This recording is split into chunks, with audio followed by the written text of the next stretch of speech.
পুলিশকে নিয়ে ঢালাও দুইটা অভিযোগ, পুলিশ খারাপ ব্যবহার করছে আর পুলিশ চাঁদা চাইছে, পুলিশ চাঁদাবাজি করছে।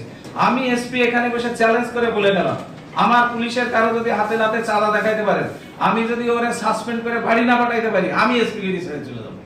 আমার কোন পুলিশ কোথায় চাঁদা চাইছে আর নিচে আপনাদের প্রমাণ দিতে হবে, ঢালাও ভাবে বলা যাবে না যে এরকম পুলিশ চাঁদাবাজি করতেছে।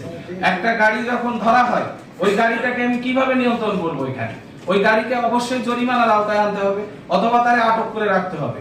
যখনই আমি জরিমানার আওতায় আনি তখনই বলেন যে পুলিশ চাঁদাবাজি করলো, আবার যদি ওরা আটক করি তখন বলেন গরিব মানুষের পেটে লাথি মেরেন না। তাহলে যানজটটা নিরসন হবে কিভাবে? আমার টিআই যে কথাটা বললো যে এখানে যখনই তারা চাকা ফুটা করে, চাকা ফুটা করলে আপনার মনে হচ্ছে অমানবিক কাজ হচ্ছে।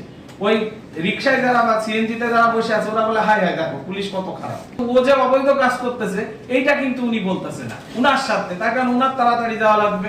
আমাদের পুলিশের কাজ পুলিশকে করতে দেন। একটা কথা আপনাদের দিতে হবে যে আমার পুলিশ যদি বৈধ কাজ করে, বৈধভাবে কারো আটক করে, বৈধভাবে যদি তার ওই যে অন্যায় করার জন্য তাকে জরিমানা করে, সেই কাজেও আপনারা তাদের পিছনে যায় বাধা দেবেন না, এই কথাটুকু দিতে হবে। পুলিশকে সাপোর্ট করতে হবে, আপনারা সাথে থাকেন, প্রয়োজন বোধে আপনার প্রতিনিধি থাকুক। আমাদের সবাই যে যেখানে আছি মানসিকতার পরিবর্তন করি, ঢালাও ভাবে কেউ কাউকে দোষারোপ না করি।